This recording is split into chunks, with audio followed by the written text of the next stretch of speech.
नमस्कार, मी वैशाली पाल. मीडिया प्लसच्या आजच्या बुलेटिनमध्ये आपलं सर्वांचं स्वागत आहे. तर चला पाहूया आजच्या ताज्या घडामोडी. आमदार भाजप महाराष्ट्र कार्यकारी अध्यक्ष रवींद्र चव्हाण यांच्या विशेष निधीतून जुनी डोंबिवली गणेश घाट तसेच अंडर बायपास ते गणेश घाट जोड रस्ता ह्या विकास कार्याचा लोकार्पण सोहळा मोठ्या उत्साहात व जल्लोषात साजरा करण्यात आला. गणेश घाटाच्या सुशोभीकरणाचे उद्घाटन आमदार रवींद्र चव्हाण व दीपक ठाकूर यांच्या शुभ हस्ते करण्यात आले. दीपक ठाकूर यांनी कब्जा वहिवाटाची 5 एकर जागा सदरील विकास कामासाठी दिली आहे.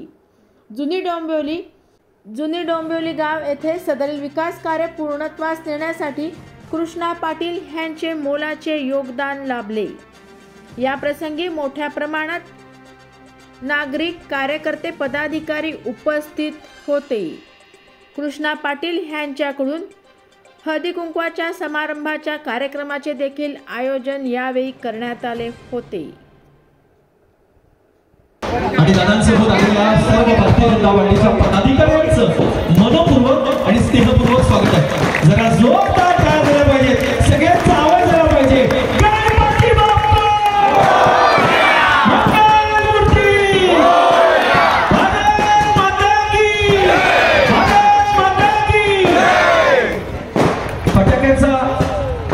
फटाक्याची गवळी पडतात. वरती बघू नका, खालीच बघा, फक्त लक्ष ठेवा. जय श्रीराम. त्या सर्वांना विनंती करतो थोडंसं मागे दादाच्या शुभ हस्ते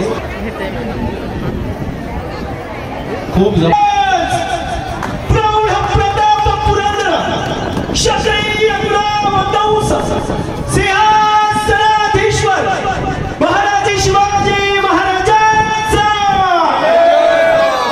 एकदा जोरदार टाळ्या झाल्या. आनंदाचा आजचा सोहळा आहे. दादा मनपूर्वक स्वागत.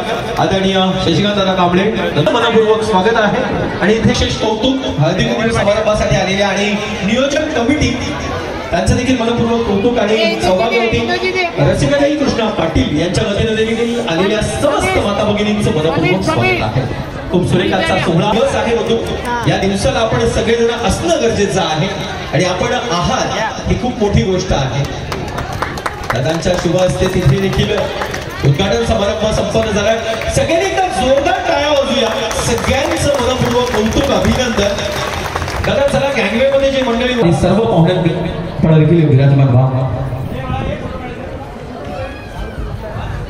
प्रथमतेनं बाबूदादा पाटील यांना विनंती करतो आपण स्टेजवरती या आणि ग्रामस्थ मंडळ जुनी डोंबिवली आणि सर्वांचं मनपूर्वक स्वागत आहे.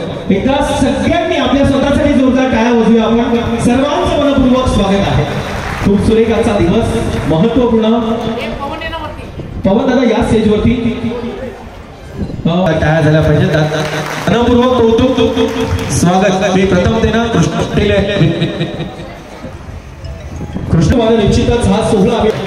हे साऊंड दादा थोडंसं गाणं नटकटचं या वेळेला वाजलंच पाहिजे. खूप खूप दादासाठी दादा थोडेसे मागे सरको. आपण प्रत्येकाला आता आला पाहिजे. स्टेजवरच्या पाहुण्यांना थोडंसं विनंती. समाज सेवा काय असते याचं एक मूर्तिमंत उदाहरण त्यांनी दाखवून दिलं. ते कृष्णा पाटील, सौभाग्यवती रसिका कृष्णा पाटील. कौतुक, अभिनंदन. हिंदुत्वाच्या प्रतीक श्रीफळ शास शशिकांत दादा कांबळे यांचं स्वागत करण्यासाठी मी कृष्णा पाटील यांना विनंती करतो.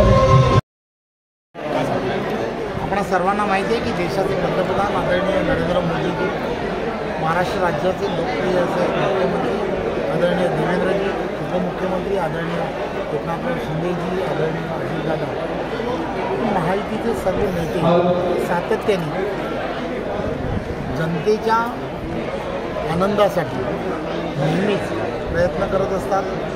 24 तासापैकी 18 तास सर्व मंडळी लोकसेवेसाठी आणि सर्वांसाठी काम करताना मोठ्या प्रमाणामध्ये तुम्हाला आम्हाला सर्वांना दिसतात. कष्टकरी असेल, शेतकरी असेल, समाजातील प्रत्येक घटकाच्या असणाऱ्या समस्या सोडवण्यासाठी ते कटिबद्ध आहेत. हेही वारंवार त्यांनी पटवून दिलं आहे. वेगवेगळ्या विकास कामांच्या माध्यमातून मेट्रो असेल तर जाळं पसरावं सर्व ठिकाणी, यासाठी त्यांचा प्रयत्न आहे. आणि त्याचबरोबर 720 किलोमीटरचा असणारा कोकणामधील समुद्र किनारा जो आहे आणि त्याजवळचा असणारा खाडीचा परिसर असेल, यालासुद्धा सुशोभित करण्यासाठी पोर्ट खातं असेल, त्या पोर्ट खात्याच्या माध्यमातून सातत्याने 2014पासून आजपर्यंत प्रयत्न हे महायुतीच्या माध्यमातून केले गेले. आज एक चांगला भव्य दिव्य असं या परिसरातील कामाचं लोकार्पण हे झालेलं आहे. खऱ्या अर्थाने महायुतीच्या सर्व नेत्यांचं मी मनपूर्वक धन्यवाद. या होत्या आजच्या ताज्या घडामोडी. अशाच ताज्या घडामोडींसाठी परत भेटू. तोपर्यंत जय हिंद, जय महाराष्ट्र.